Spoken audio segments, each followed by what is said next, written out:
2025க்கு good bye சொல்லி 2026 welcome பண்ண.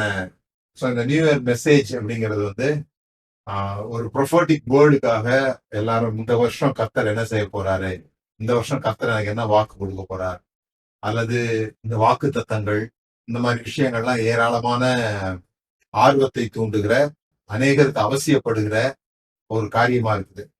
ஆகவே அந்த நியூ இயர் அன்னைக்கு அவங்களுக்கு வரப்போகிற அந்த புதிய செய்திக்காக நிறைய பேர் காத்திருக்கிற பழக்கத்துல இருக்கிறார்.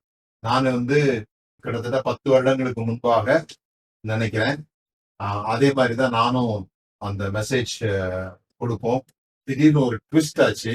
2015ல நான் நியூ இயர்க்காக ப்ரிப்பேர் ஆகும்போது தான் வானம் கீழே இறங்கி வர்றது, அதாவது பரலோக ராஜ்யம் கீழே இறங்கி வர்றது தான் தேவனுடைய கனவு, தேவனுடைய விருப்பம் என்கிற அந்த வெளிப்பாடை பெறும் பொழுது நிறைய விஷயங்கள் மாறிச்சு.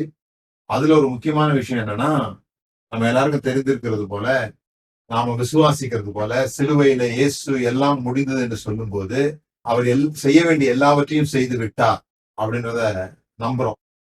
அங்க மாத்திரம் இல்ல, ஏதேன் தோட்டத்துல அவர் சிருஷ்டிப்பை செய்யும் போதே ஒவ்வொரு விதைக்குள்ளையும் அல்லது அதன் ஜாதியின்படி பிறப்பிக்கிற மிருகங்களை, பிறப்பிக்கிற புல் வகைகளை, பிறப்பிக்கிற மரங்களை உண்டாக்குனார். அந்த விதைக்குள்ளேயே அது என்னவாக மாற வேண்டுமோ அதற்கான எல்லா தகவல்களும் அதற்குள்ளாக வைக்கப்பட்டிருக்கிறது அப்படின்றத அங்க பாக்குறோம். அதே போல கிறிஸ்து இயேசுவுக்குள்ளாக சகல ஆசீர்வாதங்களினாலும் நாம் ஆசீர்வதிக்கப்பட்டிருக்கிறோம் அப்படின்னு எபேசியர்ல பாக்குறோம்.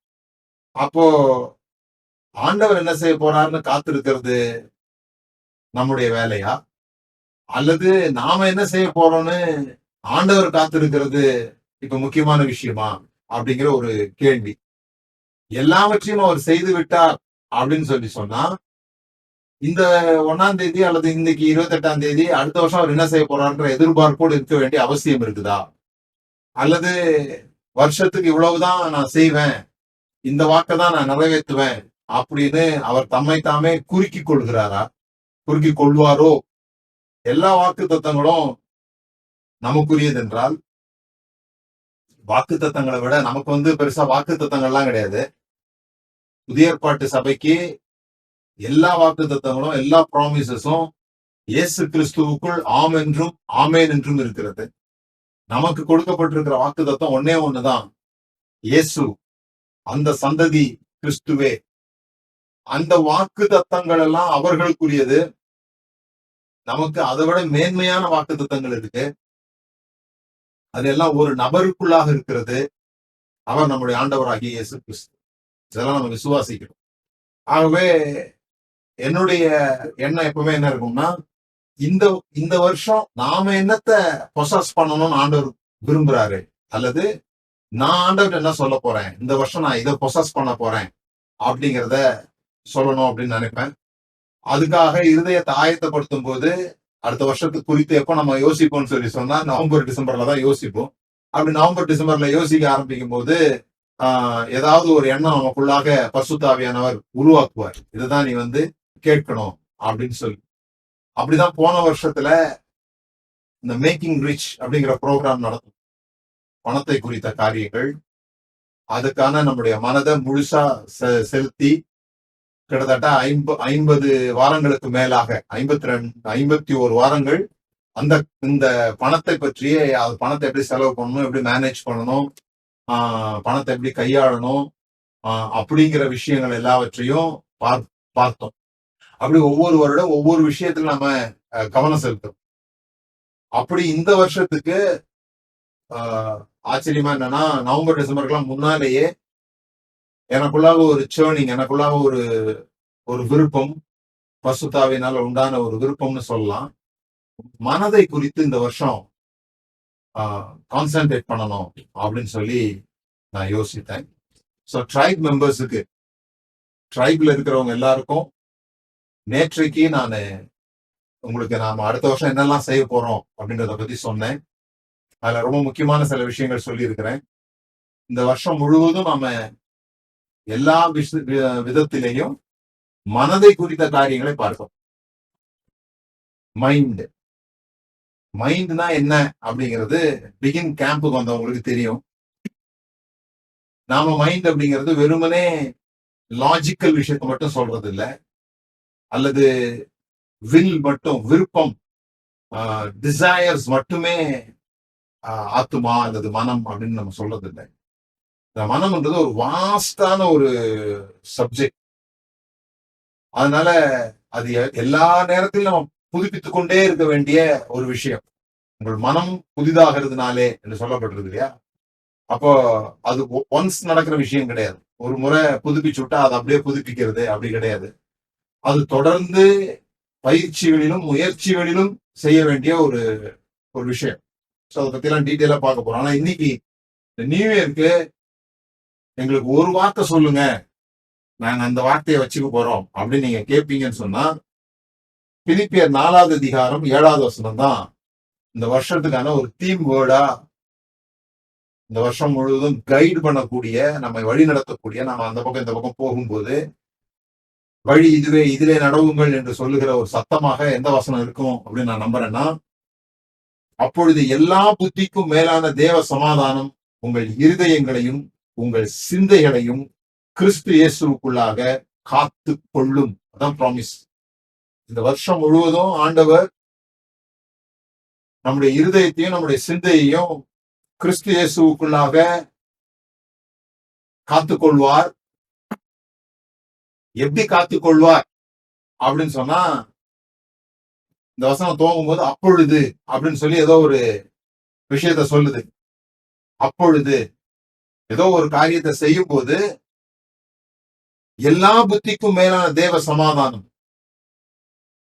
இயேசு இந்த உலகத்தை விட்டு போகும் பொழுது அந்த மேல் வீட்டு அறையில அவர் சொன்ன அந்த பிரசங்கத்துல ஆரம்பத்துல தான் சொல்ற, என் சமாதானத்தை உங்களுக்கு தருகிறேன், என் சமாதானத்தை உங்களுக்கு தருகிறேன்னு சொல்றேன். என் சமாதானத்தை உங்களுக்கு தரேன்னா அர்த்தம் என்னன்னா, வேற ஒரு சமாதானமும் இருக்குதுன்னு அர்த்தம்.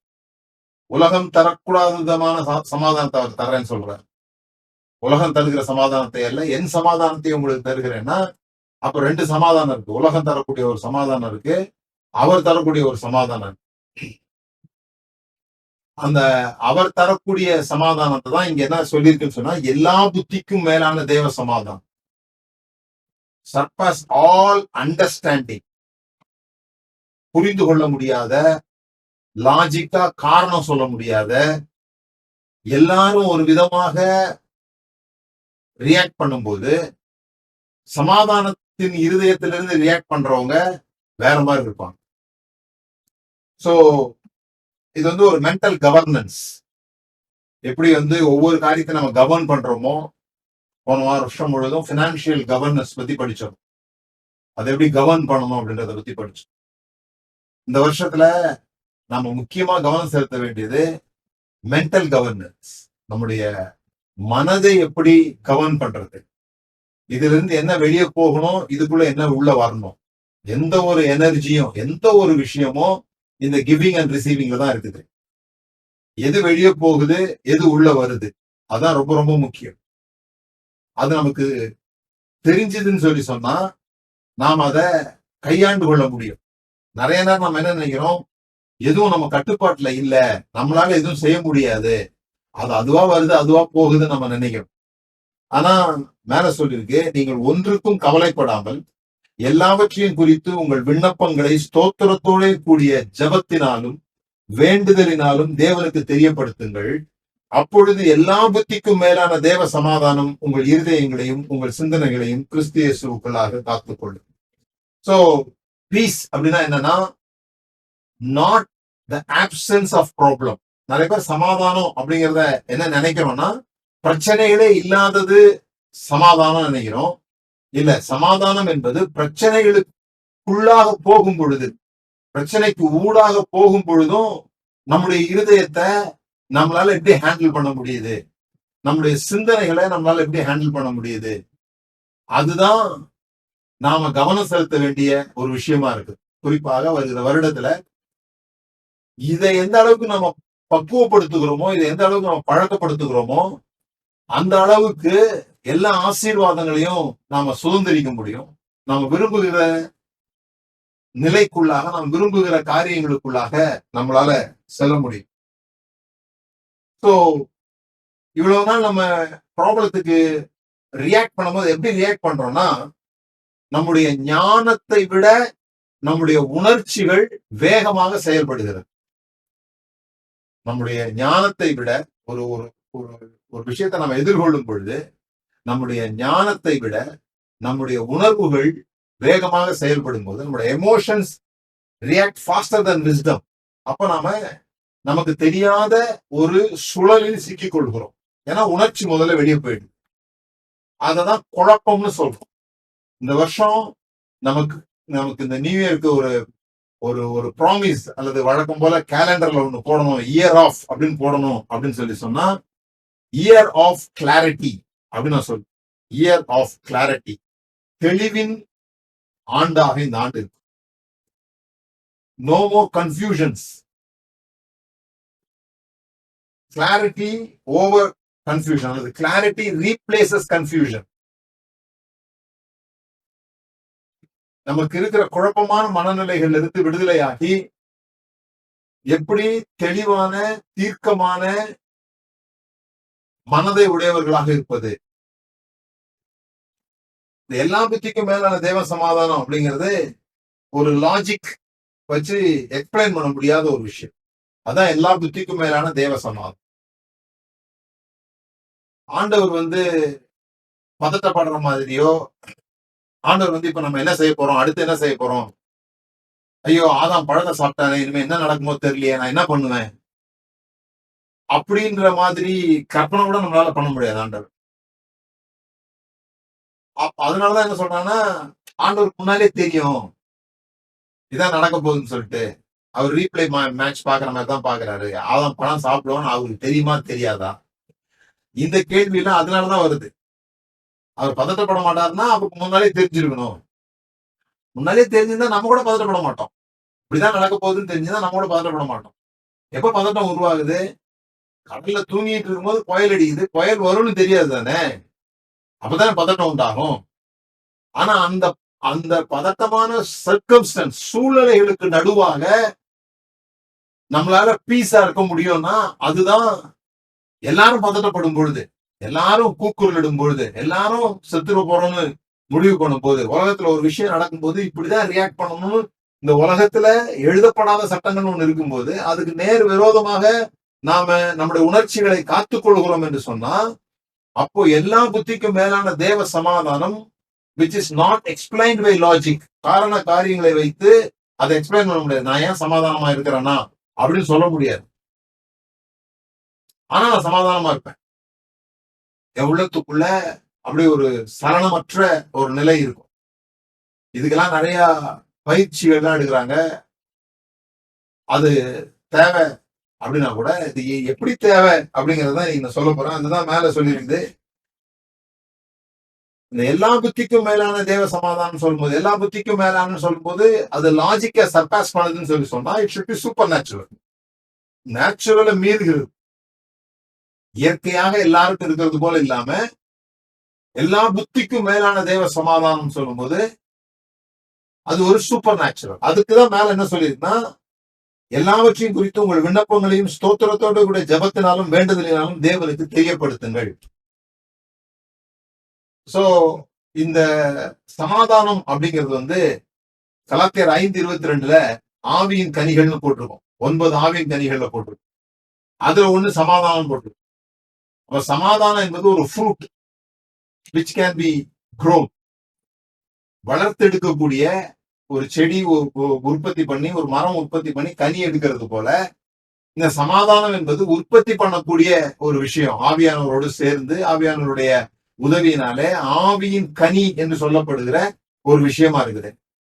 அதை வளர்த்தெடுக்கிறதுக்கு என்ன பண்ண வேண்டியதுன்னு சொல்லி சொன்னா, தேவனோடு கூட தொடர்பு இருக்க வேண்டியது இருக்குது.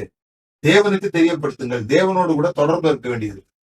நிறைய நேரத்துல இந்த பிரேயர் அப்படிங்கிறது சில சமயம் கட்டாயத்தின் அடிப்படையில செய்வாங்க.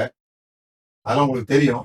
மத ரீதியாக தங்களை நல்லவர்களாக காண்பித்துக் கொள்ளவோ அல்லது டெய்லி கொஞ்ச நேரம் ஜெபம் பண்ணாதான் கடவுள் தங்க மேல கோபமா இருக்க மாட்டாரு அல்லது ஏதோ உதவி செய்வாரு அப்படின்னு அது என்னமோ கடவுளுக்கு கொடுக்குற ஒரு லஞ்சம் மாதிரியோ, கடவுளை வந்து லஞ்சம் மாதிரி கூட கிடையாது.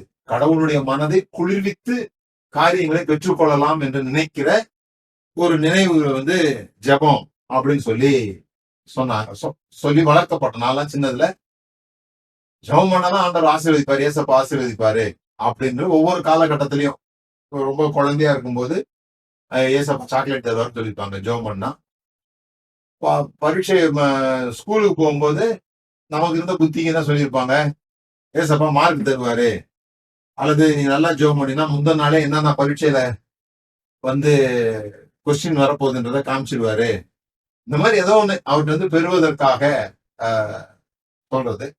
அதுக்கப்புறம் கொஞ்சம் பெருசாகும் போது இது வந்து ஒரு அன்பின் மொழி, கடவுளோட கூட ஒரு குழந்தை பேசுற மாதிரி பேசுறது, அல்லது ஒரு குழந்தை அப்பாட்ட போய் தனக்கு தேவையானதெல்லாம் சொல்கிறது போல பேசுறது அப்படி சொன்னாங்க. இதெல்லாமே ஒரே விதத்துலதான் நடந்தது. என்னன்னு சொல்லி சொன்னா, கடவுள்கிட்ட நான் கேட்கறது அப்படின்றதாச்சு. ஆனா ஜெபம் என்பது வெறும் கேட்பது மாத்திரம் இல்ல. அது கேட்பதுன்றது பை ப்ராடக்ட் மாதிரி. இப்போ நான் பிச்சை எடுக்க போறேன்னா என்னுடைய ஒரே நோக்கம் கேட்கிறது இல்லையா? ஒரு வீட்டுக்கு நான் போறேன். வீட்டுக்கு போகும்போது நான் என்னுடைய முதல்ல எனக்கு தெரிஞ்சிடுது, நான் வந்து அந்த வீட்டுக்குள்ள நுழையறதுக்கோ அந்த அந்த வீட்டுக்காரங்க எனக்கு சொந்தமோ உறவோ கிடையாது. ஆனா அந்த வீட்டுக்காரங்க வந்து கொஞ்சம் மெக்னானிமஸா இருக்கிறாங்க, ரொம்ப ஜெனராசிட்டியா இருக்கிறாங்கன்னு கேள்விப்படுறேன். எல்லாருக்கும் நன்மை செய்யறாங்கன்னு கேள்விப்படுறேன். அப்ப நான் அவங்க கிட்ட போகும்போது என்னுடைய ஒரே நோக்கம் கேட்பது என்பதாதான் இருக்கு. ஆனா நான் ஒரு உறவுக்காரங்களை சந்திக்க போறேன், எனக்கு ரொம்ப பிடிச்சமானவங்களை சந்திக்க போறேன், எனக்கு ரொம்ப ரொம்ப பிரியமானவர்களை நான் சந்திக்க போறேன், எந்த எந்த அஜெண்டாவும் இல்லாம எதற்காகவும் இல்லாம சும்மா நான் போறேன் அப்படின்னு சொல்லி போனா, நாங்க உறவு கொள்ளும் பொழுது பேசும் பொழுது பல காரியங்களை கொஞ்சம் பேசும்போது சில காரியங்களை நான் கேட்பேன். அது ஆலோசனையா இருக்கலாம், பணமா இருக்கலாம் இல்லையா, உதவிகளா இருக்கலாம், அவங்க வீட்டுல இருக்கிற ஒரு புஸ்தகமா இருக்கலாம். நான் அந்த நோக்கத்துக்காக வரல. ஆனா சும்மா நான் பேசிட்டு இருக்கும்போது கேட்கறதும் அதுல ஒண்ணா இருக்குது. ஆனா நோக்கம் என்னன்னு சொல்லி சொன்னா தொடர்பு கொள்வது, உறவு கொள்வது. ஜெபம்ன்றது அதுதான். ஜெபம்ன்றது having access to the divinity. நமக்கு யார் நம்புறாங்களோ இல்லையோ, நான் நம்புறேன் ஆவிக்குரிய உலகம்னு ஒண்ணு இருக்குது அப்படின்னு நம்புறேன். ஆவிக்குரிய உலகம் ஒண்ணு இருக்குதுன்றத நம்புறேன். அது வந்து செத்த பிறகு பாக்குற அந்த உலகத்தை நான் சொல்லல. ஆவிக்குரிய உலகம்ன்றது என் கண்களுக்கு புலப்படாத ஒரு உலகம். நான் தொட்டு பார்க்க முடியாது, இந்த ஐம்புலன்களுக்கு அடக்க முடியாத ஒரு உலகம் இங்கேயே இருக்குது. இங்கேயே இருக்குது. என்னால தொட முடியல, அவ்வளவுதான். என்னால பார்க்க முடியல. எல்லா நேரத்திலும் என்னால பார்க்க முடியல. எல்லா நேரத்திலும் என்னால அந்த சத்தத்தை, இங்க உள்ள சத்தத்தை, இப்ப இந்த ஃபேன் ஓடுற சத்தம் எனக்கு கேட்கறது போல அந்த சத்தம் எனக்கு கேட்கல. அவ்வளவுதான் வித்தியாசம் அதுக்கும் இந்த இந்த வேர்ல்டுக்கும். ஆனா நாம வந்து ஸ்பிரிச்சுவல் செக்குலர் அப்படிங்கறத ரெண்டா பிரிச்சு வச்சிருக்கோம், வேற மாதிரி பிரிச்சு வச்சிருக்கோம். இன்னொரு விஷயம் நான் உங்களுக்கு சொல்றேன், இந்த ஜெபத்தை பத்தி இதை சொல்லிட்டு மத்த காரியம் போறேன். இந்த ஜெபம் அப்படிங்கிறது வந்து எல்லா காலத்திலையும் செய்ய வேண்டிய ஒரு விஷயம். இப்ப நான் சொன்னேன் இல்லையா, நம்ம வந்து கொஞ்சம் பெரிய ஆளாகும் போது இது வந்து ஆண்டவரோட கூட டெய்லி தொடர்பு கொள்ளணும், அல்லது ஊழியத்துக்கு நம்ம வரும்போது ஊழியத்துல அக்னியா இருக்கணும், ஊழியத்துல வரங்கள் வெளிப்படணும்னா தேவனோட கூட ஜெபம் பண்ணணும், டெய்லி ஒரு 3 மணி நேரமாவது தசமபாகம் கொடுக்கணும். எப்படி வந்து பணத்துல தசமபாகம் கொடுக்குறோமோ அது போல நேரத்திலையும் தசமபாகம் கொடுக்கணும். இப்படிலாம் நிறைய விஷயங்கள் வந்து சொல்லப்படும். அதுக்கப்புறமா கொஞ்ச நாள் கழிச்ச பிறகு கிருபை அப்படிங்கிற ஒரு விஷயத்த கற்றுக்கொள்ள ஆரம்பிக்கும். ஆண்டவர் வந்து கிருபையா இருக்கிறார். அதை என்னை கேட்கிறோமோ அன்னையில இருந்து ஜெபம் பண்றது இல்லை. அதுக்கு முன்னாடி ஜெபம் பண்ணல, அது நமக்கு தெரிஞ்சுக்க வேண்டிய விஷயம். அதுக்கு முன்னாடியும் ஜெபம் பண்ணல, அப்படியே பண்ணியிருந்தாலுமே ஒரு கட்டாயத்தின் அடிப்படையில பண்ணிட்டு தான் இருந்தோம் அப்படிங்கிறது இந்த செய்தி கேட்டவனே பண்ணாம போனோம்ல அதுல தெரிஞ்சிச்சு. ரிலீஸ்டா, இனிமே பெரிய அளவுல கடவுள் கடவுள்னு பேச வேண்டியது இல்ல. அதெல்லாம் இப்ப பேசுறது கூட சில பேர் வந்து தயங்குறாங்க. ஆண்டவர் ஆண்டவர் செய்தார், ஆண்டவர் சொன்னார் அப்படின்னு சொல்றதுக்கெல்லாம் கூட கொஞ்சம் பேர் தயங்குறாங்க. இப்ப அது வந்து அது வந்து ஜென்சி கல்ச்சர்ல இல்ல, அது பூமர் கல்ச்சர் ஆயிடுச்சு. சரி, நம்ம எதையும் நல்லா புரிஞ்சுக்கணும். இப்போ வந்து டிரான்ஸ்போர்ட் அப்படின்னு சொல்றோம்னு வச்சுக்கோங்க. டிரான்ஸ்போர்ட்னா என்ன அர்த்தம்? ஒரு இடத்துல இருந்து இன்னொரு இடத்துக்கு போகிறது. ஒரு இடத்துல இருந்து இன்னொரு இடத்துக்கு போகிறது. அப்போ ஒரு காலத்துல என்ன பண்ணாங்க? ஒரு இடத்துல இருந்து இன்னொரு இடத்துக்கு போறதுக்கு நடந்து போனாங்க. அப்புறமா எப்படின்னா வண்டியில போக ஆரம்பிச்சாங்க. மாட்டு வண்டியில அந்த மாதிரி போக ஆரம்பிச்சாங்க.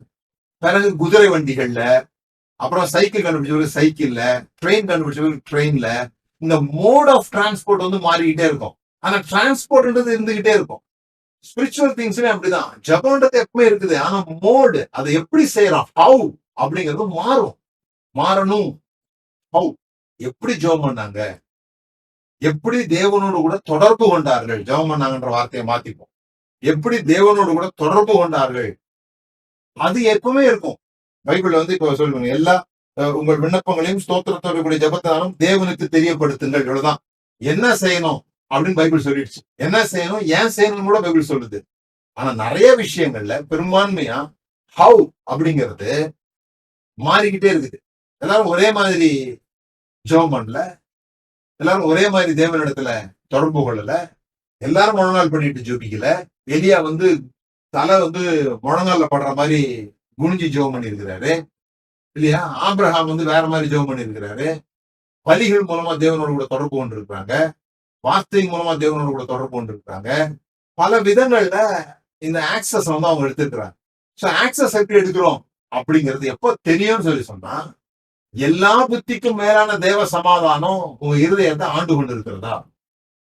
ஏன் அப்படி ஆண்டு கொண்டு இருந்தால் எப்பதான் அதை ஆண்டு கொள்ளணும்னு சொல்லி சொன்னா, இந்த ஸ்தோத்திரத்தோட கூட ஜபத்தினாலே தெரியப்படுத்தும் பொழுது, என்னமோ ஒண்ணு செய்யும் போது இது நடக்கும்னு சொல்லியிருக்காங்க.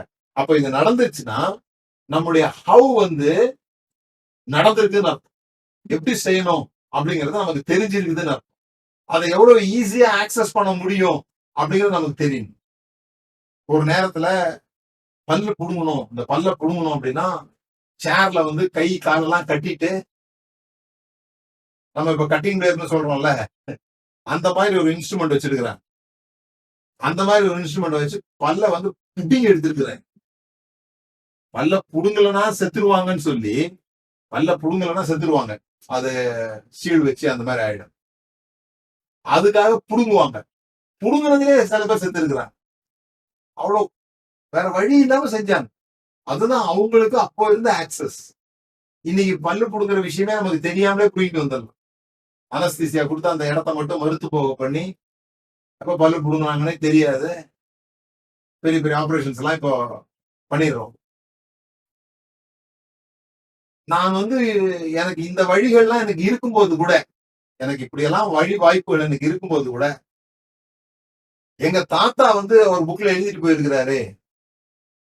இந்த மாதிரி கையை காலெல்லாம் கட்டிட்டு கொடூர் வச்சு பல்ல வந்து புடுங்கணும் அப்படின்னு எழுதி இருக்கிறதே. ஆகவே நானும் அப்படிதான் செய்வேன் அப்படின்னு சொல்லி செய்தீங்கன்னா செய்யலாம். அது ஒன்றும் தப்பு கிடையாது. நீங்க உங்களால வலியை தாங்க முடியும், உங்களால அதெல்லாம் செய்ய முடியும். ஆனா எழுதினதே அப்படின்னு நீங்க நினைப்பீங்கன்னா செய்யலாமே.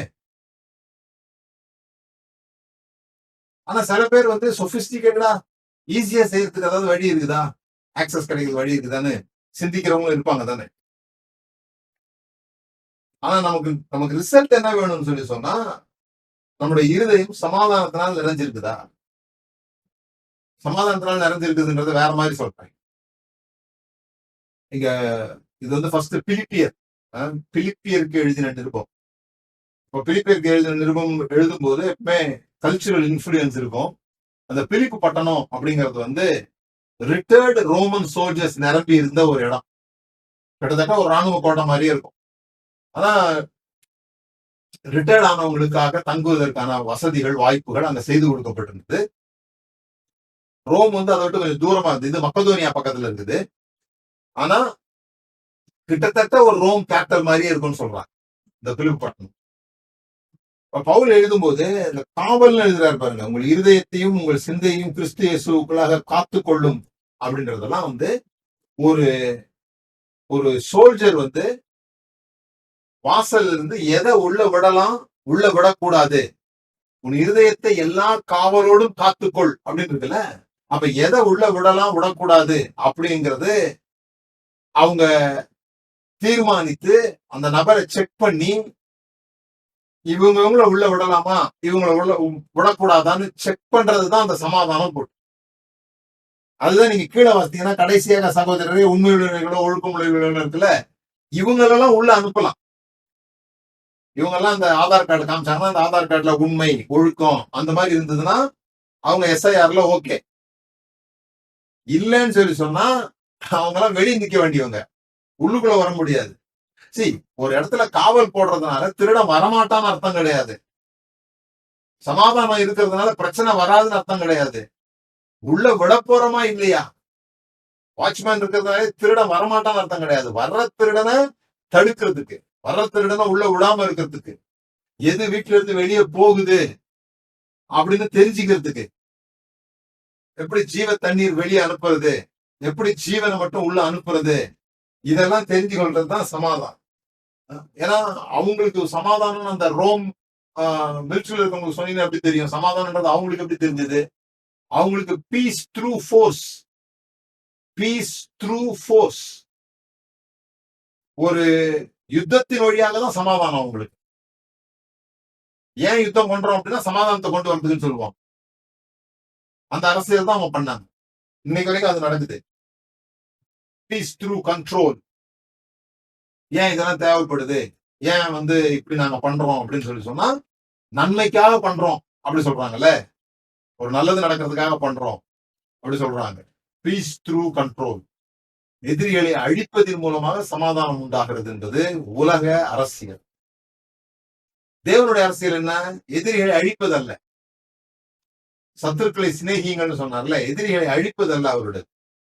அப்ப நம்ம சமாதானம் எப்படி வருது?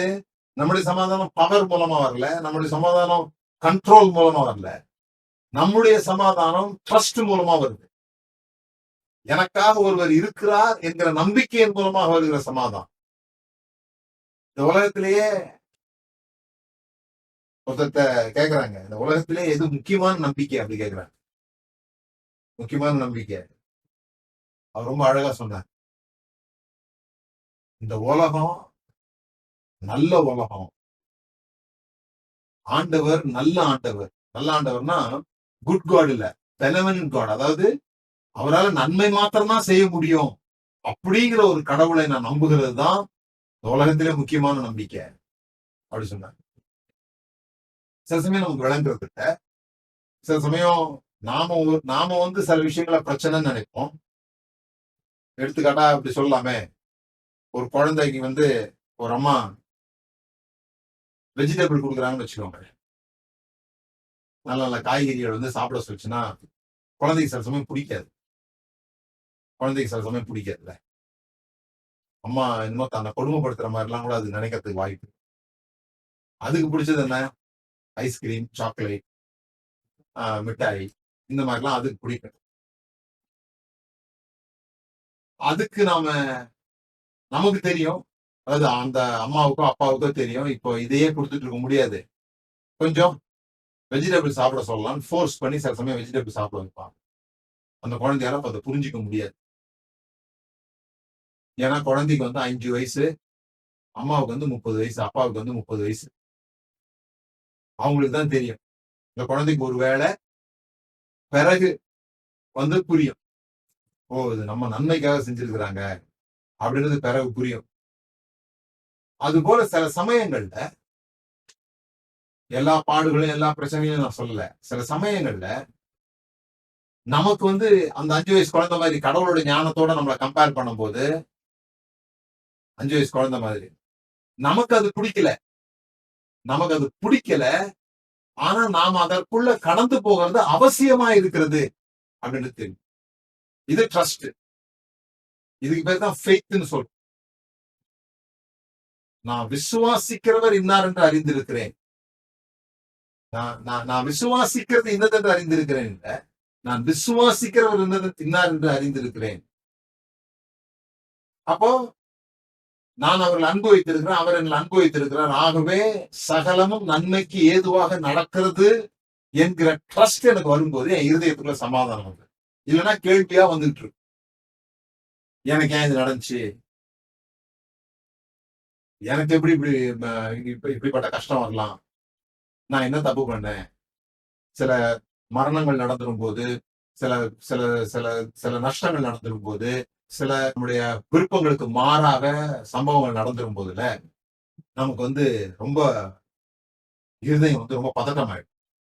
அப்போ கேள்விகளா இருக்கும். ரொம்ப பெரிய கேள்விகளா இருக்கும். ஏன் ஏன் ஏன் அப்படின்னு சொல்லி அதை எப்படி சமாதானத்தை கொண்டு வருதுன்னா தேவனை நம்புவதன் மூலமா. அங்கதான் கடவுள் மேல நம்பிக்கை. நமக்கு வந்து அப்படிப்பட்ட பெரிய நஷ்டங்கள் வராததுனால அந்த பெரிய சமாதானம் நமக்கு தெரியல. பெரிய ஒரு நஷ்டம் வராததுனால நமக்கு பெரிய சமாதானம் நமக்கு தெரியல போகுது. ஆனா அதை எக்ஸ்பீரியன்ஸ் பண்ணணும் அப்படின்னு சொல்லி சொன்னா நம்மளால புரிஞ்சு கொள்ள முடியும். அந்த சமாதானம் எவ்வளவு முக்கியமானது. Peace through trust, not through control. எல்லாம் என் கட்டுப்பாட்டுல நான் நினைச்ச மாதிரி நடந்துச்சுன்னா எனக்கு ஒரு சமாதானம் கொடுக்குதுன்னா அது உலகம் தரக்கூடிய சமாதானம். என்னென்னமோ நடந்துட்டு இருக்கு, அதை பத்தி எல்லாம் என்னால புரிஞ்சுக்க முடியல. ஆனா நான் புரிந்து கொண்ட ஒருவர் இருக்கிறார், அல்லது நான் நம்புகிற ஒருவர் இருக்கிறார், நான் ட்ரஸ்ட் பண்ற ஒருத்தர் இருக்கிறாரு அப்படின்னு சொல்லி சொன்னா அது தேவன் தருகிற சமாதானம். Everything happens to me is happening for me. எனக்கு என்னவெல்லாம் நடக்கிறதோ அதெல்லாம் எனக்காக நடக்கிறது. என்னை பக்குவப்படுத்துவதற்காக, என்னை பலசாலியாய் மாற்றுவதற்காக, என்னை வந்து இன்னும் கொஞ்சம் பேரை லீட் பண்ண ஆயத்தப்படுத்துவதற்காக.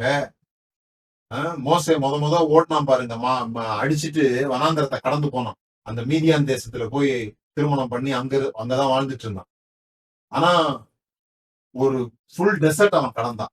அந்த மோசேவை தான் மறுபடியும் ஜனங்களை வந்து அதே டெசர்ட்டை கடக்க வைக்கிறதுக்கு ஆண்டவர் தலைவனா வைக்கிறார். ஏன்னா ஏற்கனவே அவன் அந்த பாதையில போயிருக்கிறான்.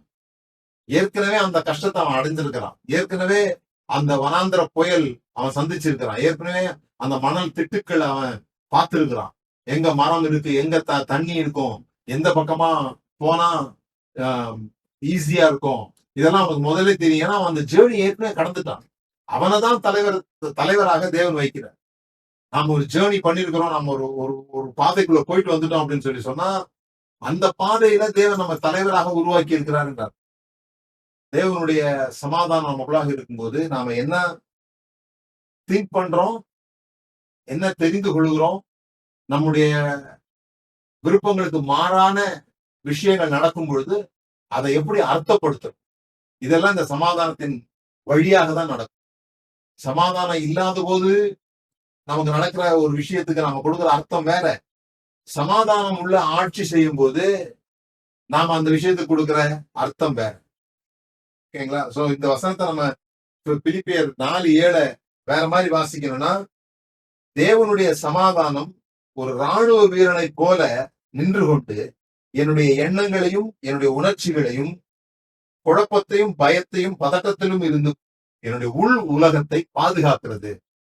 Not because life is easy, இதெல்லாம் ஈஸியா இருக்குன்றதுனால இல்ல, but because I belong to Christ, நான் தேவனை சார்ந்தவன் என்பதனாலே இந்த சமாதானம் என்னுடைய உள் உலகத்தை பாதுகாக்கிற ஒரு ராணுவ வீரனை போல நின்று செயல்படுகிறது. அதுதான் பிலிப்பியர் 4:7 விஷயம். சோ இப்ப நான் ஒரு பிராக்டிக்கல் ஆஸ்பெக்ட்ஸ் சில விஷயங்கள் சொல்லி நான் முடிக்க விரும்புறேன்.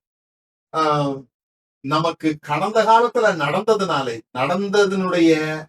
நடந்தது விஷயமோ அல்லது எதிர்காலத்துல என்ன நடக்க போகுதோ அதனால நாம வந்து சஃபர் ஆகல, அதனால நம்ம உபத்திரவப்படல. இந்த நடந்து விட்ட காரியங்களுக்கு நம்முடைய எமோஷன்ஸ் இருக்கு பாத்தீங்களா, அந்த எமோஷன் வந்து லாயலா இருக்கணும்னு நினைக்கிறேன். அதாவது ஒரு வருத்தமான சம்பவம் நடந்துச்சுன்னா வருத்தப்படணும், அப்பதான் அந்த சம்பவத்துக்கு நாம உண்மையா இருக்கதா நாம நினைக்கிறோம். ஒருத்தர் நம்மளை திட்டாருன்னா எதிர்த்து திட்டிடணும், திட்டினாதான் நாம ஒரு மனுஷன், திட்டினாதான் நாம அந்த உணர்ச்சிக்கு லாயலா இருக்கிறோம். அல்லது நம்மளை காயப்படுத்திட்டாங்க, அதை நினைக்கிற ஒவ்வொரு முறையும் அதே மாதிரி கவலைப்படணும், அப்பதான் நாம அந்த உணர்ச்சிக்கு உண்மையா இருக்கிறதா நம்ம நம்புறோம். அதுதான் நம்முடைய சஃபரிங்க்கு காரணம். நாம அப்படி உண்மையா இருக்கணும்ன்ற அவசியம் இல்லை. நாம இந்த உலகத்துல உள்ள எல்லாரும் ரியாக்ட் பண்ற மாதிரி தான் நாம ரியாக்ட் பண்ணணும்ன்ற அவசியம் இல்லை.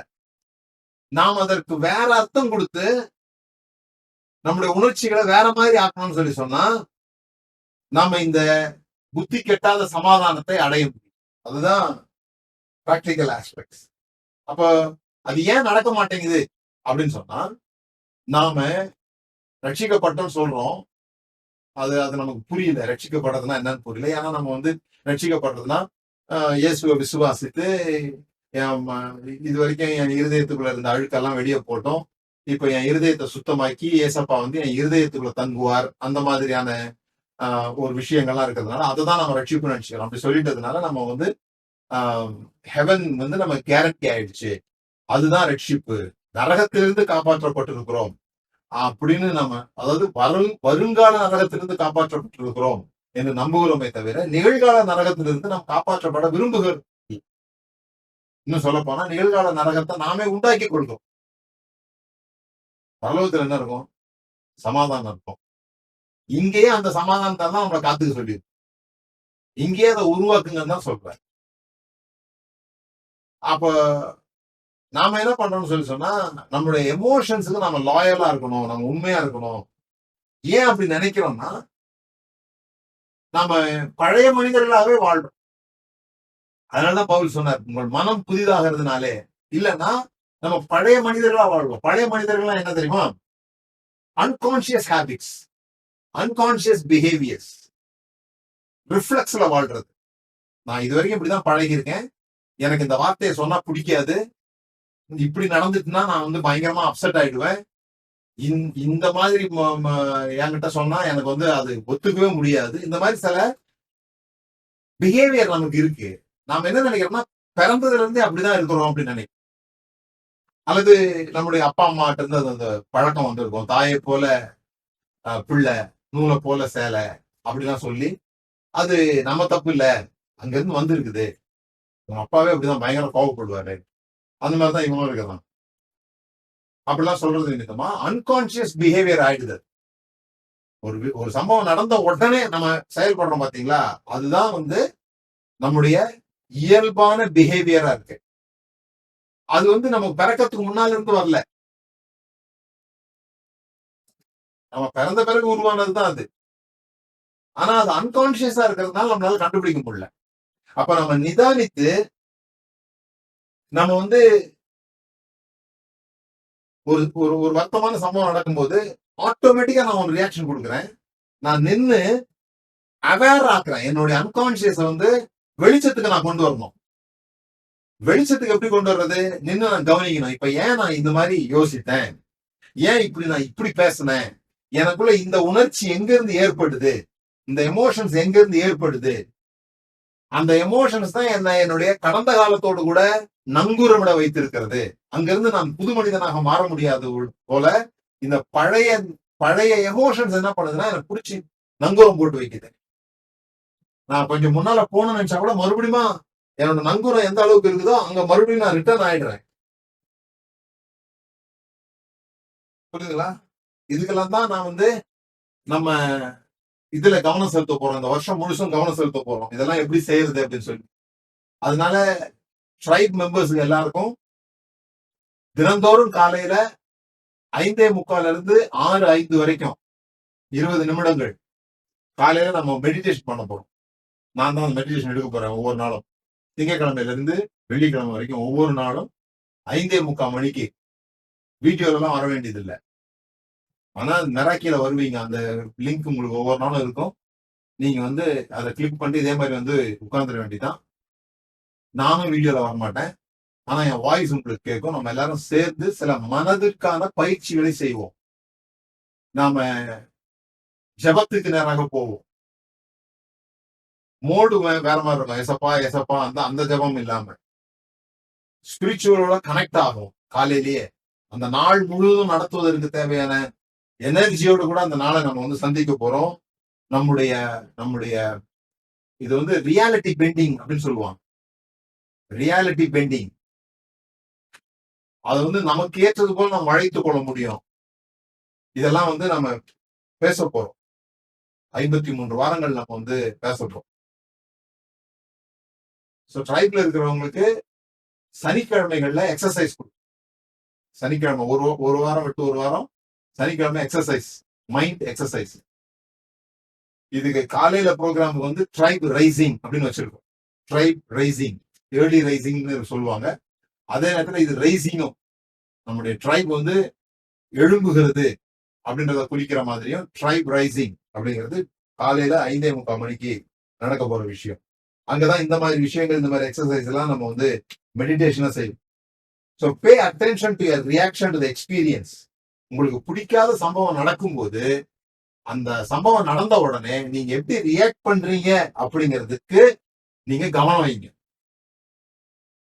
அப்படி நீங்க கவனம் வச்சீங்கன்னு சொல்லி சொன்னா, ஏன் அப்படி ரியாக்ட் பண்றீங்க அப்படின்னா உங்களுடைய நம்பிக்கை சார்ந்த விஷயமா அது தெரியும். நீங்க எதையோ ஒண்ணு நம்புறீங்க. அதனாலதான் பிலீஃப் தான் வந்து நம்மளுடைய பர்சனாலிட்டியா மாறுது. பர்சனாலிட்டி அப்படிங்கிறது வந்து பர்சனாலிட்டி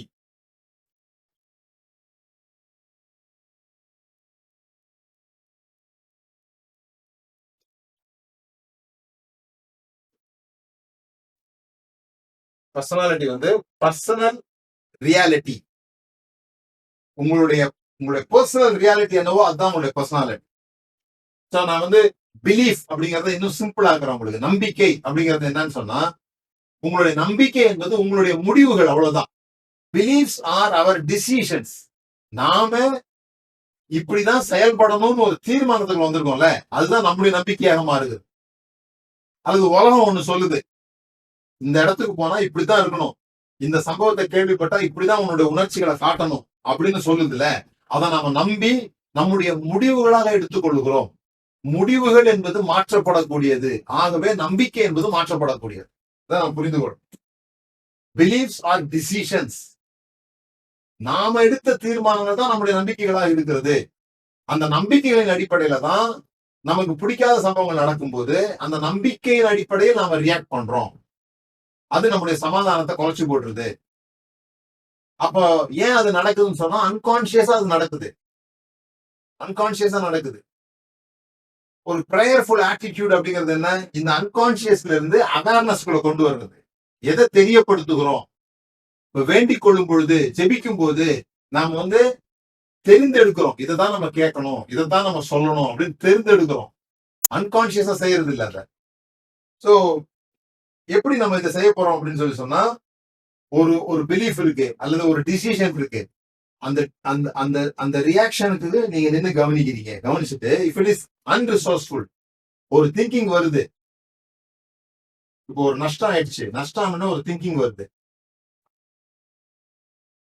அவ்வளவுதான், நான் வந்து இதுக்கு ஓர்த்து கிடையாது, நான் வந்து சரி கிடையாது அப்படின்னு ஒரு திங்கிங் வருது.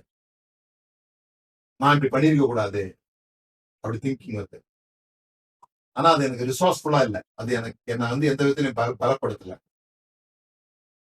ஒரு ஒரு டிரைவர் இருக்கிறார் அல்லது நம்ம இருக்கிறோம் வச்சுங்களேன், ஒரு முறை தவறி கீழே விழுந்துட்டோம், நடந்துட்டே இருக்கிறோம், டக்குன்னு கால் எடுத்து கீழே விழுந்துட்டோம்.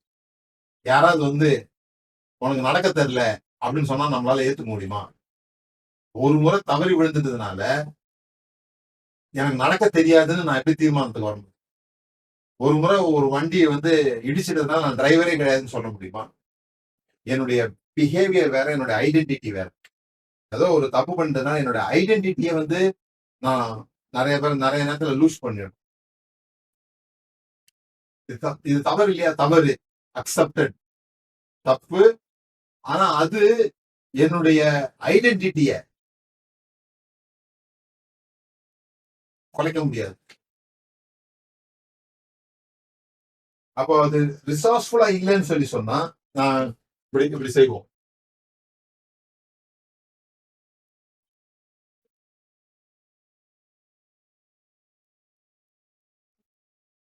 இது ஒரு 3 காலம் போட்டுங்க. ஓகே.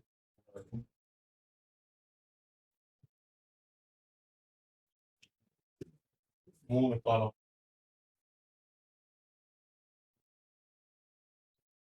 ஒரு சம்பவம் நடக்கும்போது இயல்பா முதல் காலத்துல உங்களுடைய இயல்பாக வருகிற எண்ணங்களை எழுதுங்க.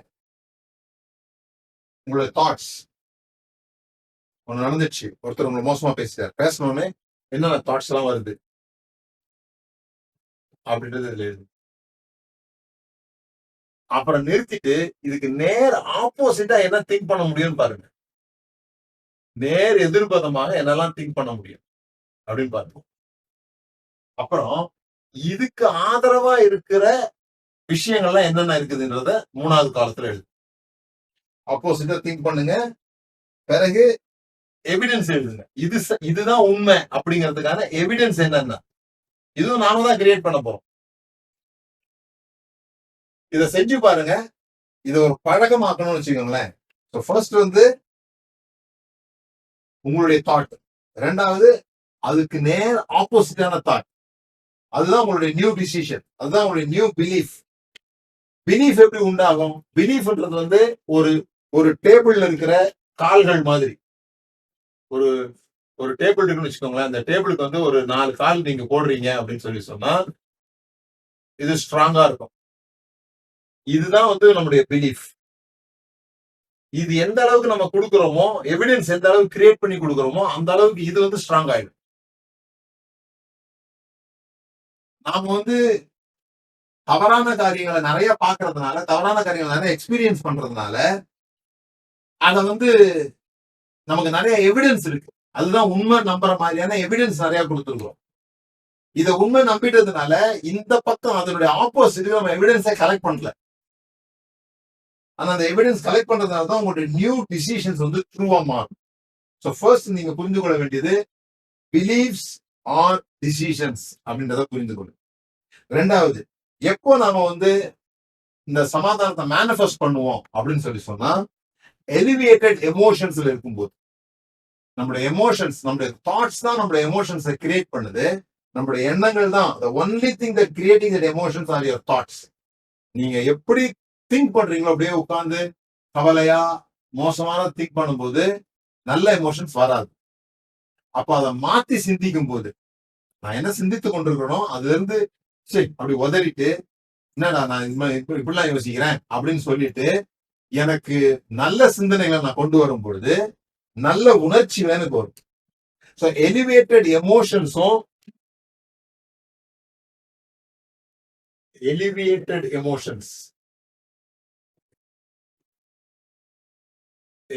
emotions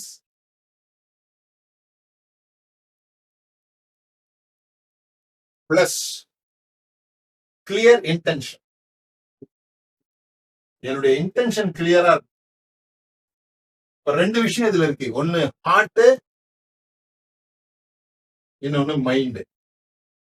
எல்லா புத்திக்கும் மேலான தேவ சமாதானம் இங்க ஹார்ட்ல. மைண்ட்ல என்ன?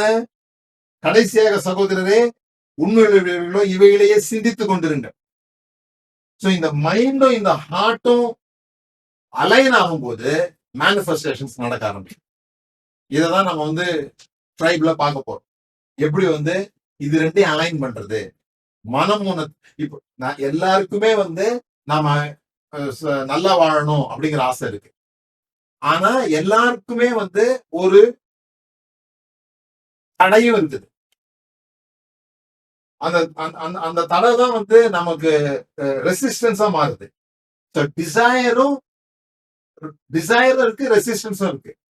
நிறைய நேரத்துல நம்ம காரை வேகமா ஓட்ட பாக்குறோம், ஆனா பிரேக்ல கால் வச்சிருக்கிறோம்.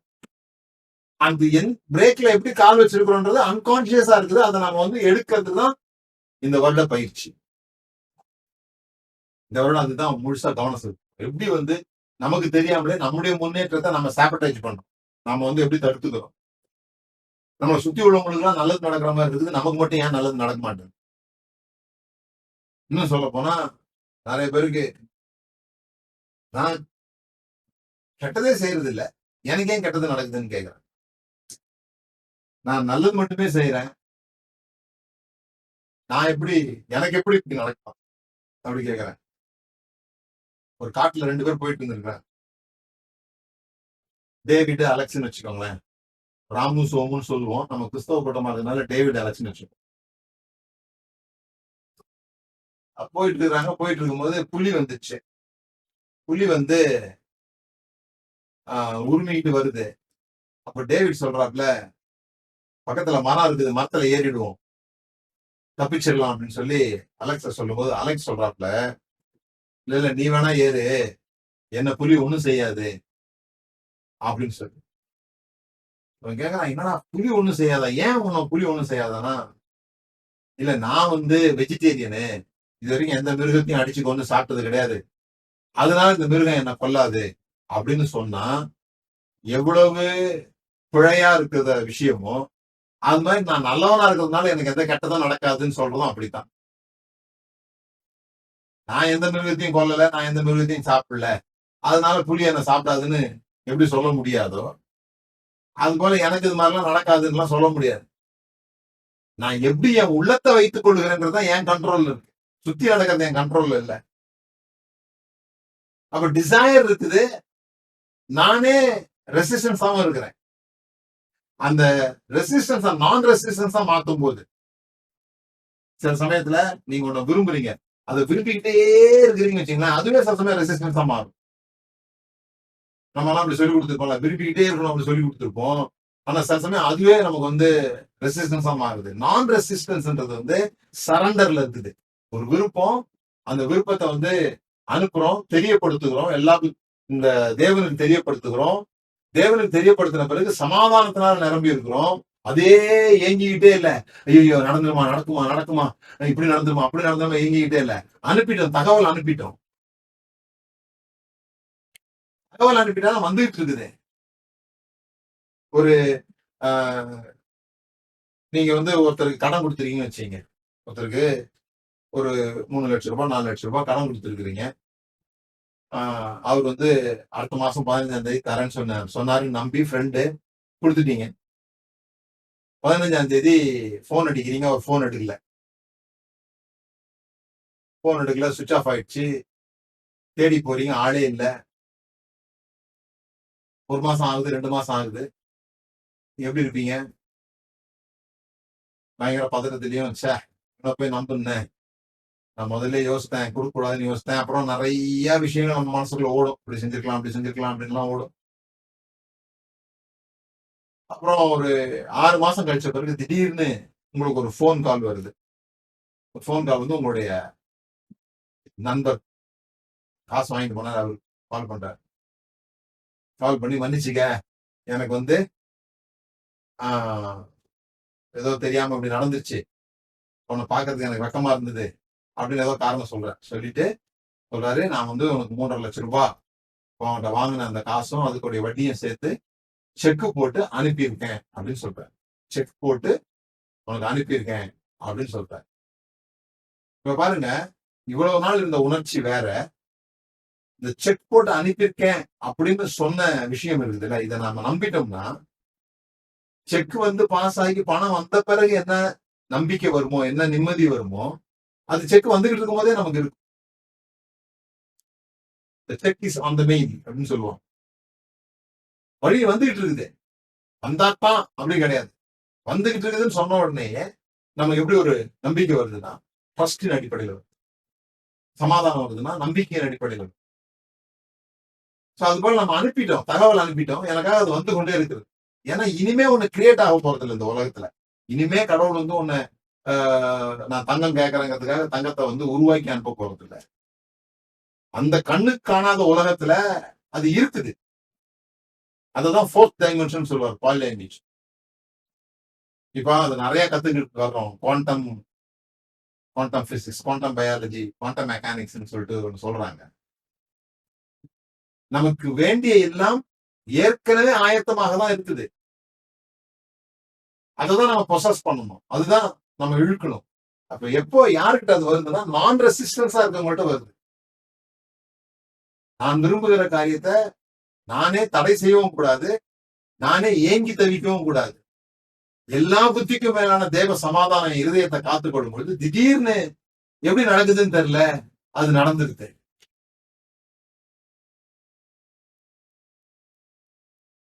எந்த ஒரு விஷயத்துக்கும் நமக்கு இந்த எமோஷன்ஸ் எப்படி கேரி பண்றோம் அப்படிங்கிறது தான் ரொம்ப முக்கியமான விஷயமா இருக்கு.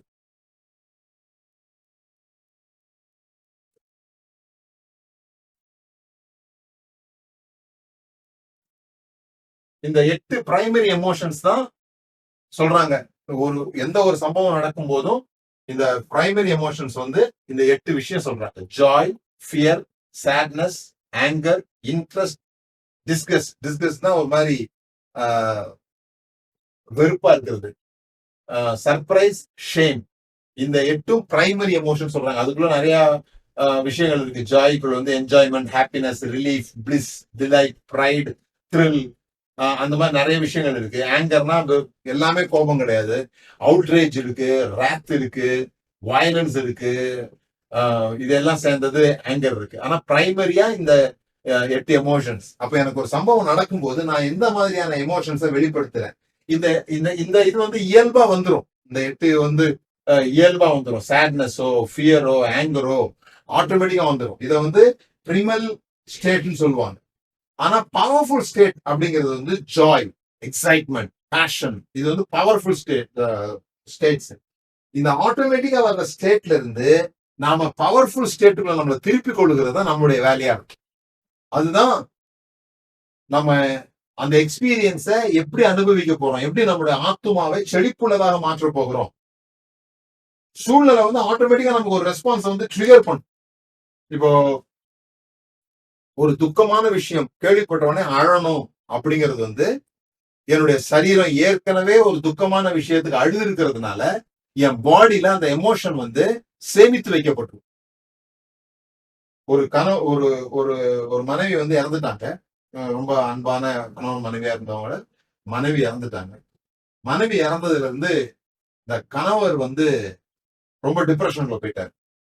ரொம்ப டிப்ரெஷன்ல போய் சில சமயங்கள்ல வந்து இப்படி இருந்தாதான் அது சரி, அப்பதான் அந்த எமோஷனுக்கு வந்து நான் உண்மையா இருக்கிறேன், என் மனைவி இறந்துட்டாங்க, இனிமே நான் சந்தோஷமா இருக்கக்கூடாது அப்படின்ற ஒரு கருத்து எல்லாம் இருக்கு இல்லையா. அந்த மாதிரி ஏதோ ஒரு விஷயத்துல அவர் மாட்டிக்கிட்டு அவர் வந்து ரொம்ப டிப்ரெஷனுக்குள்ளே போயிட்டு இருக்கிறார். அப்போ வந்து அந்த கவுன்சிலர்கிட்ட கூட்டு போறாங்க. கூட்டு போனா அந்த கவுன்சிலர் வந்து கேட்கிறாரு, நீங்க எவ்வளவு நேசிக்கிறீங்க அப்படின்னு சொல்லிட்டு. அப்போ அவர் ஒரு ஷாக் ஒன்று கொடுக்குறாரு. உங்களை பார்த்தா உங்க மனைவியை நேசிச்ச மாதிரியே தெரியலையே அப்படின்னு சொல்லி. அவரு அப்போ வந்து அந்த அன்கான்சியஸா கவலைப்பட்டுக்கிட்டே இருந்ததுல இருந்து ஒரு எதிர்ப்பான விஷயத்த சொன்னோடனே ஒரு மாதிரி ஆயிடும்ல. அந்த ஷாக்ல அவர் கேட்கிறாரு, நான் என் மனைவியை நேசிக்கலையா அப்படின்னு சொல்லி. அப்ப அவர் சொன்னாரு, நீங்க நேசிச்சிருந்தீங்கன்னா இப்ப நீங்க சந்தோஷமா தான் இருப்பீங்க. ஏன்னா ஒருவேளை நீங்க முதல்ல போயிருந்தீங்கன்னா உங்க மனைவி படக்கூடிய கஷ்டத்தெல்லாம் யோசித்து பாருங்களேன், எப்படி இருந்திருக்கும்னு சொல்லிட்டு. நீங்க முதல்ல செத்து போயிருந்தீங்கன்னா உங்க மனைவிக்கு எதுவுமே தெரியாது, நீங்க எல்லாத்தையும் பார்த்துக்கிட்டீங்க, நீங்க தான் அவங்களை வெளியே கூட்டு போவீங்க, எல்லாமே நீங்க தான் செய்வீங்க. அப்போ இப்போ வந்து நீங்க இருந்து அவங்க போயிட்டது வந்து அவங்க சந்தோஷமா இருக்கிறாங்கன்னு தானே அர்த்தம் அப்படின்ற ரீதியில சொன்னோடனே அவர் வந்து அந்த எண்ணத்தை வந்து மாத்திக்கிறார். அந்த எமோஷனுக்கு ஒரு லாயரா இல்லாம வெளியே வந்துடுறார். ஸோ இந்த ஆட்டோமேட்டிக் ரெஸ்பான்ஸ் வந்து என்ன நடக்கும்னா நம்மளுடைய பாடியில ஸ்டோர் ஆயிட்டு இருக்கும். நம்மளுடைய பாடியில இது வந்து இப்படிதான் ரியாக்ட் பண்ணணும் அப்படின்னு சொல்லி ஸ்டோர் ஆயிட்டு இருக்கும். அதனாலதான் நிறைய நேரம் நம்முடைய உடம்புல வந்து எமோஷன்ஸ் தானா ட்ரிகர் ஆகி அந்த ட்ரிகருக்கு வந்து நம்மளுடைய மைண்ட் அடிக்ஷன் ஆயிருக்கு. ஸோ முதலாவது நம்ம செய்ய வேண்டியது நியூ மைண்டை உருவாக்கும். மனம் புதிதாகும். இந்த மனம் புதிதான பிறகு இந்த மைண்டுக்கு இந்த பாடி வந்து கீழ்ப்படிய ஆரம்பிக்கும். ஸோ இப்போ நீங்க ஒரு விஷயம் செய்யலாம்.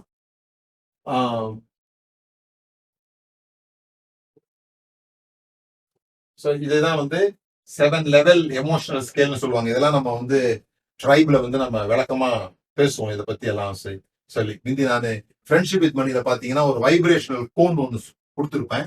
அதே போன்ற ஒரு விஷயம் தான் இது.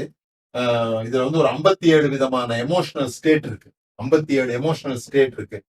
ஸோ இதெல்லாம் வந்து -3 சொல்றாங்க. துக்கம், பவர்லெஸ்னஸா அன்வர்த்தியா நினைக்கிறது, தகுதி இல்லாதவன்னு நினைக்கிறதுலாம் வந்து கீழானதா இருக்குது. இந்த நடுவில் உள்ளது வந்து ஸ்டில்னஸ், திருப்தி, சமாதானம். இதுதான் நடுவில் உள்ளது. இதை அடைஞ்ச பிறகுதான் பிலீஃப், கான்பிடன்ஸ், ரெஸ்பான்ஸ், மேல வந்து ஃப்ரீடம், எக்ஸைட்மெண்ட், அதெல்லாம் வந்து டாப்ல இருக்கு. இது வந்து எமோஷனல் லெவல். இதெல்லாம் ஏன்னா நம்ம எந்த மாதிரியான எமோஷன்ஸ்குள்ள நம்ம போகிறோம் அப்படின்றத நம்ம கண்டுபிடிக்கும். இப்ப நீங்க வந்து உங்களுக்கு நீங்க இதுல முடியும்னா கண்களை மூடி உங்களுக்கு பிடிக்காத ஒரு சம்பவத்தை நீங்க யோசித்து பாருங்க. உங்களுக்கு பிடிக்காத நடந்த ஒரு சம்பவத்தை நீங்க யோசித்து பாருங்க. யோசித்து பார்க்கும்போது உங்களுடைய உள்ளம் அல்லது உங்களுடைய உடம்புல உடம்பு வந்து ஃபாஸ்ட் ஆகுதா ஸ்லோ ஆகுதான்னு பாருங்க. ஃபாஸ்ட் ஆகுதா, படபடப்பாகுதா, ஸ்லோ ஆகுதான்னு பாருங்க. பொதுவா நம்மளுடைய சரீரம் எப்படி எமோஷன்ஸை ஸ்டோர் பண்ணி வச்சிருக்குதுன்னா, சரி கண்ணுல திறந்துக்கோங்க. பொதுவா நம்முடைய உடம்பு எப்படி ஸ்டோர் பண்ணி வச்சிருக்குதுன்னா, படபடப்பை உருவாக்குறது. படபடப்பா உருவாக்குறது, வயிறு ஒரு மாதிரி கலங்கிறது, நடுமுதுகு எலும்பு சில்லுன்னு ஆகிறது, இந்த மாதிரி எமோஷன்ஸ் வந்து அது ரிலீஸ் பண்ணு. அது வந்து அக்ரவேட்டடா இருக்கும், ஃபாஸ்டா இருக்கும்.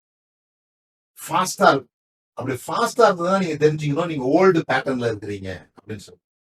அதே மெடிடேஷன் பண்றவங்க, இந்த தேவனுக்கு தெரியப்படுத்துகிற இந்த விஷயங்களை செய்யறவங்க, அல்லது இருதயத்தை எல்லாம் சமாதானத்துல காத்துக்கொள்வர்களுடைய விஷயம் எப்படி இருக்கும்னா, ரியாக்ட் பண்ணும்போது பாடி வந்து காமா இருக்கும்.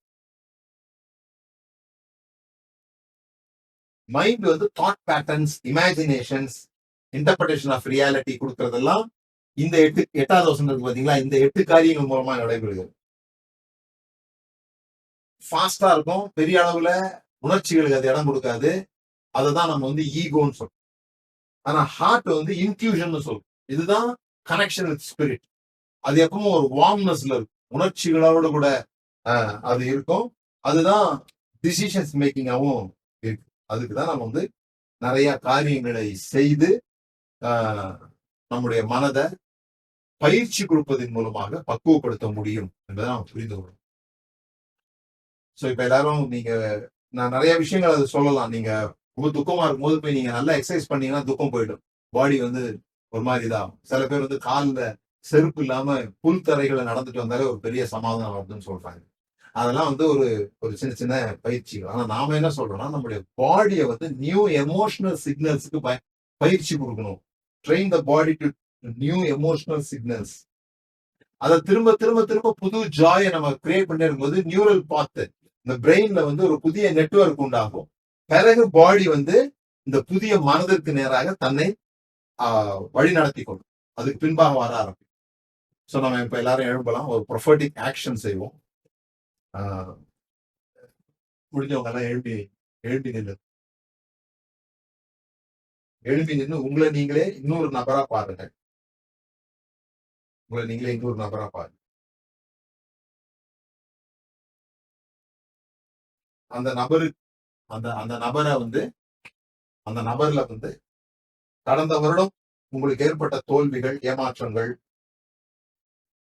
அந்த எமோஷன்ஸ் என்னெல்லாம் உங்களுக்கு தேவையில்லாத எமோஷன்ஸ் இருக்குதோ அதெல்லாம் அந்த நபர்ல பாருங்க.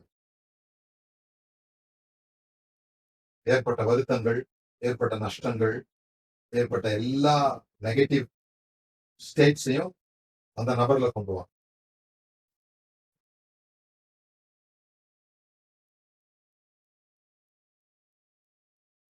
இன்னொரு உங்களையே பாருங்க, இன்னொரு ஆளை பாருங்க. உங்களையே நீங்க ரெண்டு பேர் பாக்குறீங்க. ஒருத்தர் வந்து ஃபுல்லா நடந்த அன்ரிசோர்ஸ்ஃபுல் நெகட்டிவ் திங்ஸை பாருங்க. இன்னொன்னுல ஃபுல்லா கிராட்டிடியூடான ஒரு ஆளை பாருங்க. நிறைய நன்மையான விஷயங்கள் நடந்துருக்கு. நிறைய நன்மையான விஷயங்கள் நடந்துருக்கு. சமாதானத்தினால நடந்துருக்கு. வரவு வந்துருக்கு. மேக்கிங் ரிச் ப்ரோக்ராம் மூலமா சில விஷயங்கள்லாம் நீங்க வந்து செஞ்சிருக்கிறீங்க. அதெல்லாம் அந்த ஆள்ல பாருங்க. பார்த்துட்டு இந்த நபரை கட் பண்ணி விட்டுங்க. இந்த நபர் எனக்கு வேண்டாம்னு சொல்லி, இந்த நபர் எனக்கு வேண்டாம், இந்த நபர் எனக்கு வேண்டாம், இந்த நெகட்டிவ் ரிசோர்ஸ்ல இருக்கிற நபர் எனக்கு வேண்டாம்னு சொல்லிட்டு, வாய் திறந்து சொல்லிட்டு, இந்த நபரை இன்வைட் பண்ணிக்கணும் உங்களோட எதிர்காலத்துக்கு போறதுக்கு. எல்லா நன்மைகள் நிறைந்திருக்கிற கிராட்டிடியூடான இந்த நபரை உங்களோட சேர்த்துக்கோங்க. இந்த நபர் அங்க தூரமாவே இருக்கு. வெட்டி பாருங்க, தூரமா இருக்கு. நீங்க பார்க்க பார்க்க அவர் ரொம்ப தூரத்துக்கு போட்டு, ரொம்ப பின்னால போட்டு, சின்ன ஆள மாதிரி காணாம போட்டு, இவர் மட்டும் உங்களோட ஏத்துக்கிட்டு இந்த 2026க்குள்ள நீங்க நுழைய போறீங்க. 2026க்குள்ள இந்த எமோஷன்ஸோட நுழைய போறீங்க. எந்த நெகட்டிவ் எமோஷன்ஸோடையும் பிளான் பண்ணாதீங்க. புது வருஷத்துக்கான கோல்ஸ் எல்லாம் செட் பண்ணாதீங்க. இந்த மனதோடு கூட போங்க. ஜனவரி 5ஆம் தேதியிலிருந்து விடியற் காலையில நம்ம ஒவ்வொரு நாளும் ஒவ்வொரு விஷயங்களை நம்முடைய மனதில் இன்ஸ்டில் பண்ணணும். அப்ப நீங்க ட்ரைப்ல ஜாயின் பண்ணுங்க. ஒருவேளை ட்ரைப்ல இல்லாதவங்க இதுல இருந்தீங்கன்னா ட்ரைப்ல ஜாயின் பண்ணுங்க. அதை பத்தி எங்கிட்ட விசாரிங்க, நாங்க உங்களுக்கு சொல்றோம். ஒரு ரிசோர்ஸ்ஃபுல் இயர்க்குள்ள ரிசோர்ஸ்ஃபுல் பர்சனா போங்க. இந்த பழைய மனிதனை தவிர்த்துடுங்க. இந்த பழைய மனிதனை தவிர்த்து நீங்க வரும் நாட்கள்ல என்ன மாதிரியான ஒரு விஷயங்கள்லாம் அனுபவிக்கணும்னு நினைக்கிறீங்களோ அதெல்லாம் இந்த நபர்ல பாருங்க. இந்த நபரை உங்களோட கூட்டிக்கோங்க. கூட்டிட்டு 2026 நீங்க நுழைவு முடிஞ்சா இந்த மீதி இருக்கிற இந்த 2 நாட்களும் நடந்த நன்மைகள் உங்களுக்குள்ள நல்ல உணர்ச்சிகளை உண்டாக்கக்கூடிய சம்பவங்களை யோசிங்க. ஆண்டவருக்கு நன்றி செலுத்துங்க. ஸ்தோத்திரத்தோட கூடிய ஜபத்தினாலே இந்த வருஷம் எல்லாம் என்னெல்லாம் நல்லது நினைச்சோ அதெல்லாம் கொண்டு வாங்க. ஒரு புது எமோஷன்ஸை உள்ள கிரியேட் பண்ணுங்க. அப்படியே அதை எக்ஸ்பேண்ட் பண்ணுங்க, பெருசாக்குங்க உங்க உடம்புல. இந்த உடம்புக்குள்ளாக அது திரும்ப திரும்ப திரும்ப போக போக உங்க மனது அந்த உடம்புக்குள்ளாக சொல்ல அந்த உடம்பு அது கீழ்ப்பொழியும். உங்களுடைய பழைய மனிதன் நீங்க விடுதலையாகும். அப்படி ஜெபம் பண்ணுவோம். பிதாவே, இயேசுவின் நாமத்தினால் இந்த புதிய ஆண்டுக்காக உங்களுக்கு நன்றி செலுத்துகிறோம். எல்லா புத்திக்கும் மேலான தேவ சமாதானம் எங்கள் இருதயத்தையும் எங்கள் சிந்தையையும் இந்த ஆண்டு முழுவதும் காத்துக்கொள்ள போகிறதற்காக நன்றி. ஒரு இராணுவ வீரன் நின்று ஒரு கோட்டையை பாதுகாக்கிறது போல எங்களுடைய மனதை உம்முடைய சமாதானம் பாதுகாக்க போறதுக்காக ஸ்தோத்திரம். எதெல்லாம் எங்களுக்குள்ள அனுமதிக்கணும், அனுமதிக்க கூடாது என்கிற கண்ட்ரோல் என் கையில இருக்கிறதுக்காக நன்றி.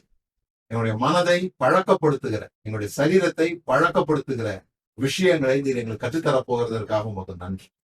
இந்த ஆண்டு ஒரு பயனுள்ள ஆண்டாக, ஒரு ரிசோர்ஸ்ஃபுல் நிறைந்த ஒரு இயரா, கிளாரிட்டி தருகிற ஒரு இயரா, எந்த குழப்பமும் இல்லாத ஒரு வருடமாக, குழப்பத்தை இந்த கிளாரிட்டி ரீப்ளேஸ் பண்ண போறதுக்காக உங்களுக்கு நன்றி செலுத்துவோம். இதை கேட்கிற ஒவ்வொருவருக்குள்ளாக தெளிவும் ஞானமும் உண்டாகும்படியாக சொல்லி கர்த்தருடைய சகல ஆசீர்வாதங்களும் அவர்களுக்கு முன்பாக இருக்கிறது. எல்லாம் ஏற்கனவே உண்டாக்கப்பட்டிருக்கிறது. அதை சுதந்திரிக்க பொசாஸ் பண்ண நாங்க தீர்மானிக்கிறோம். அப்படியே இவர்கள் ஒவ்வொருவரும் தீர்மானித்திருக்கிறார்கள். அதை அவர்கள் அடைய போவதற்காக நன்றி. இயேசுவின் நாமத்தினால் இதாங்க. தேங்க்யூ. எல்லாருக்கும் happy prosperous clarity new year. So உங்களுக்குள்ளாக எல்லா விதமான சமாதானமும் உண்டாகட்டும். நீங்க உங்க சமாதானத்தை காத்துக்கொள்ளுங்க. ட்ரைப்ல இருக்கிறவங்க, ட்ரைப்ல சேர விரும்புறவங்க, ஜனவரி 5ஆம் தேதி நாம அதை ஆரம்பிக்க போறோம். இந்த காலை விஷயத்தை ஆரம்பிக்க போறோம். நிறைய சனிக்கிழமைகள்ல நமக்கு அந்த எக்ஸசைஸ், அந்த 2 வாரம் என்ன பேசியிருக்கிறோமோ அதற்கான பிசிக்கல் எக்ஸசைஸ் நம்ம மைண்ட் எக்ஸசைஸ் நம்ம செய்வோம். ஞாயிற்றுக்கிழமைகள்ல செய்தி இருக்கும். அது யூடியூப்லயும் வரும். அது யூடியூப்ல வரும். இந்த வருஷத்தினுடைய மேக்கிங் ரிச் நம்ம போடல. ஸோ ஏற்கனவே மேக்கிங் ரிச்ல இருந்தவங்க ஒவ்வொரு மாதமும் உங்களுக்கு 1ஆம் தேதி அந்த மாதம் நான் என்ன பேசியிருந்தனோ அதெல்லாம் உங்களுக்கு ரிலீஸ் பண்ணப்படும். நீங்க மறுபடியும் அதை கேட்டு போடலாம். ஏற்கனவே மேக்கிங் ரிச்ல இருந்தவங்க. ஆனா புதிதாக ட்ரைப்ல சேர்றவங்களும் மிந்தி ட்ரைப்ல இருந்தவங்களும் ஃப்ரெண்ட்ஷிப் வித் மணியை ஃப்ரீயா பார்த்து, ஃப்ரெண்ட்ஷிப் வித் மணி உங்களுக்கு எப்பொழுதுமே அது ஃப்ரீயா இருக்கும். ஸோ நிறைய காரியங்கள் நம்ம நேற்றுக்கு டிஸ்கஸ் பண்ணிருக்கோம். நேற்றுக்கு சொல்லியிருக்கிறோம், டிஸ்கஸ் பண்ணல, நம்ம சொல்லியிருக்கிறோம், அனௌன்ஸ் பண்ணியிருக்கிறோம். ட்ரைப்ல உள்ளவங்களோட கூட உங்களுடைய ஜபங்கள், உங்களுடைய காணிக்கைகள், உங்களுடைய பார்ட்டிசிபேஷன்ஸ், உங்களுடைய மொபைலைசேஷன், மக்களுக்கு நீங்க நம்ம ஊழியத்தை அறிமுகப்படுத்துறது, மக்களை கொண்டு வருகிறது, இது எல்லாவற்றுக்கும் எங்களுக்கு நீங்க உதவி செய்யும்படியாய் அன்பாய் கேட்கிறேன். நம்முடைய யூடியூப்ஸை நீங்க மற்றவங்களுக்கு சொல்லலாம். நம்முடைய மெராக்கியை மற்றவங்களுக்கு நீங்க அறிமுகப்படுத்தலாம். இது மாதிரி பல விஷயங்கள் நீங்க செய்ய முடியும். So thank you. God bless you. Thank you.